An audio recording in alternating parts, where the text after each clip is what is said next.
Hey YouTube, welcome to another video from Colorado Prepper. This is a bug out bag video. This is a bag right here. It's really a redo of a video I did before that I was not really happy with. This is my bug out bag. Now I'm a bug out bag prepper only. I don't have in-home preps. There's three reasons for that. A lot of people think that's pretty stupid, but there's three very good reasons for that. One, I live in a group home with 7 other guys. That's including me, 8 hungry mouths to feed if the shit should hit the fan. Any food and water stores I have would be consumed extremely quickly if I had to feed everybody in this house off of my stores. And none of them have any stores. 8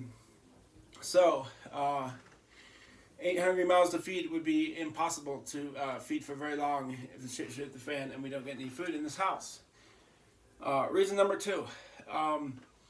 This is my room here. This is my room. My bed. My bench press. My CDs. My closet. This room is somewhere around 120 square feet. Somewhere around 120 square feet. I can hardly store 3 gallons of water in here. I can hardly store a bag of rice in here. I got no storage space. There's no way for me to store really anything at all. Reason number 3, and this might apply not only to me but to everybody, but I think that it's bad karma to store up a bunch of food and water.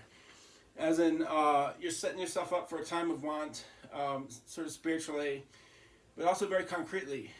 In the future, you're going to have a time of want if you stock up on all kinds of food and water. It's a weird belief of mine, but it is a belief of mine. Basically, it's bad karma to store up a bunch of food and water. And that doesn't apply only to me. That reason applies to everybody. But if it weren't for that, reasons 1 and 2 are enough not to have in-home preps. This is my bag. It's called Teton Sports. I call it Teton Sports Explorer in other videos. I think it's just called the Teton Sports. It's 65 liters, but really it's a lot more than that if you count the stuff I've strapped to it. See all these things I've strapped to it?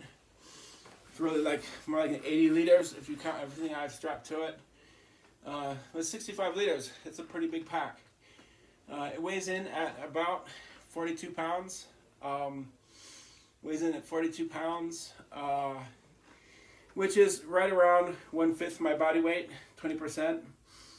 So, in any case, let's get into the bag.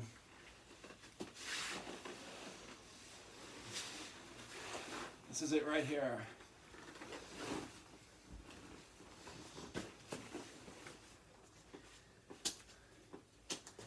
This is a sleeping mat, help insulate me from the ground.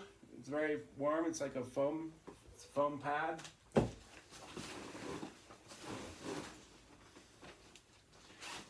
Top pocket. 2 bars of soap, and toothpaste. Some aluminum foil. Some razors in a plastic bag. A stick of deodorant.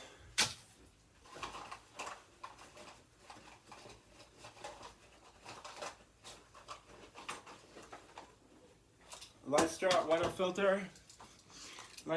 filter. Comb. Toothbrush and 2 spools of dental floss.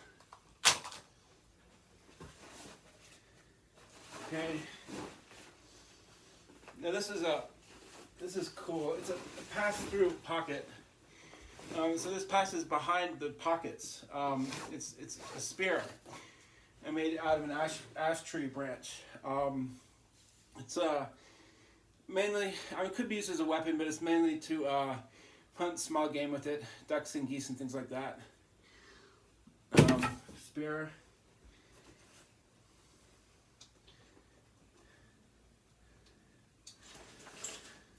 This is a heavy wool blanket. I kind of prefer this to a sleeping bag because in the cold I like to curl up into a little ball in my bedding, and the sleeping bag kind of inhibits you from that. You sort of stuck being straight in a line, and this blanket allows me to curl up into a little ball in the cold. A heavy wool blanket, fire resistant as well. I mean, fire retardant and water resistant.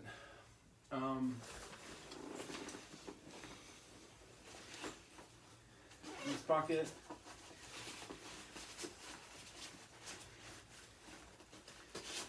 Got my first aid. I bought this from Amazon, but I added a few things. In this Altoids tin, I've got my social security card. I keep my documents in separate places intentionally so I don't lose them all if I lose one of them. I don't have a birth certificate.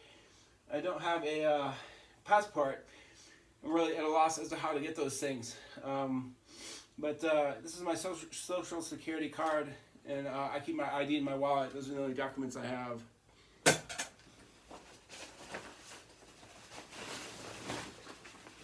This is a steel water thermos, single-walled. They say not to cook in an aluminum thermos, and I'm not really sure why, because a lot of pots and pans are made of aluminum. So I'm not sure why they say not to cook in an aluminum water bottle. But in any case, this is steel, single-walled, so you can cook in it or boil water.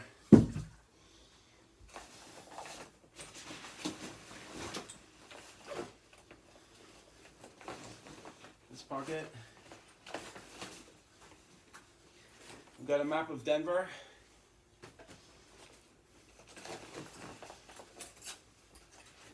Spoon and fork combo.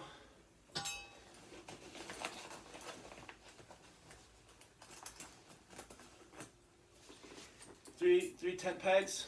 This is mainly for fixing the tarp around me as I sleep. 3 tent pegs. And 2 carabiners. I've also got 4 carabiners right here with a paracord keychain. I keep carabiners on me all the time.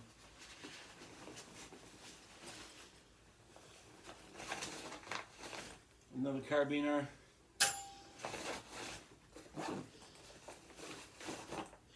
Wool socks. A battery operated flashlight.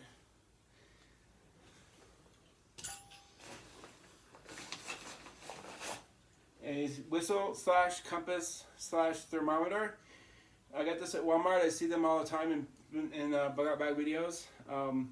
Whistle / compass / thermometer / magnifying glass.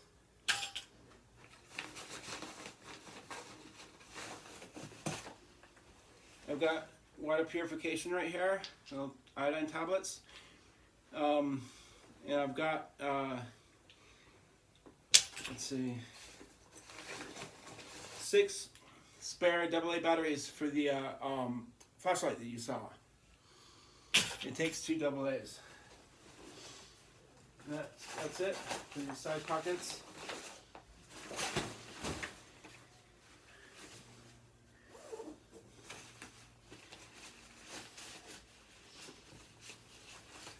The main pocket, 2 cartons of cigarettes. I like to smoke cigarettes. Don't want to run out. About 10 small granola bars, 100 calories each. A water bottle. And a jar of honey. They say honey will last literally forever if you don't break the seal. I'm not sure about that. I don't think it'll be good 5,000 years from now. They say literally forever, but I find that hard to believe, but it'll last as long as I need it to last. A jar of honey.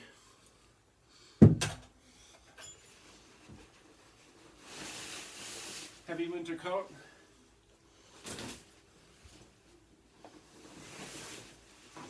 This is a pillowcase filled with various things. I'll go through it all.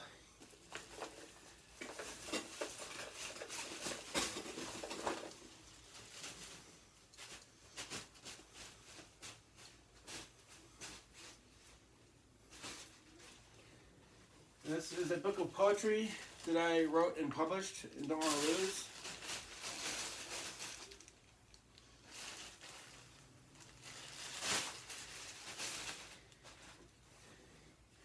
Two heavy winter gloves, wool socks,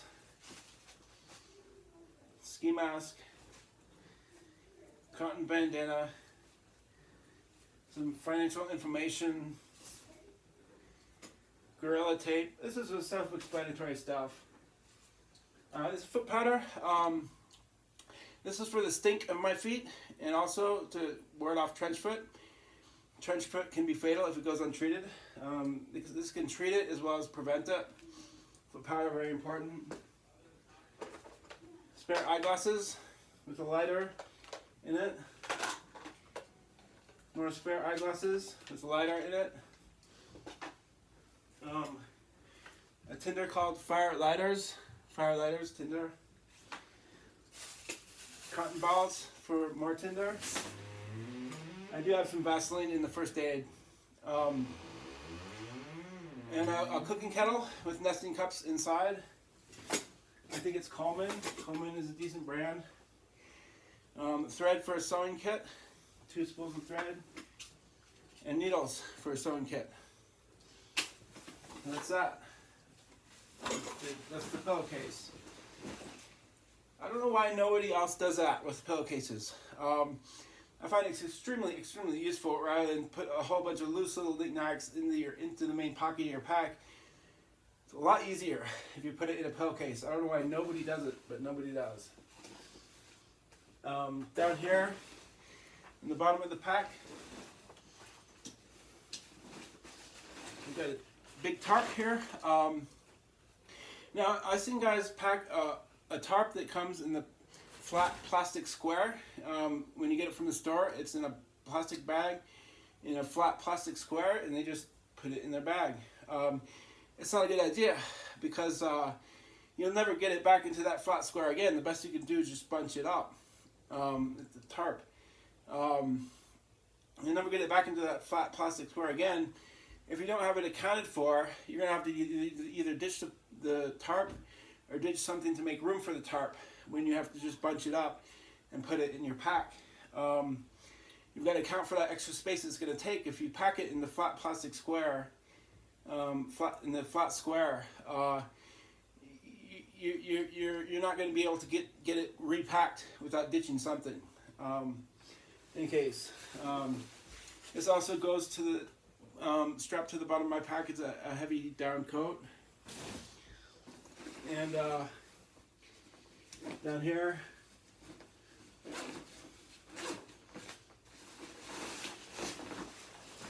this bag.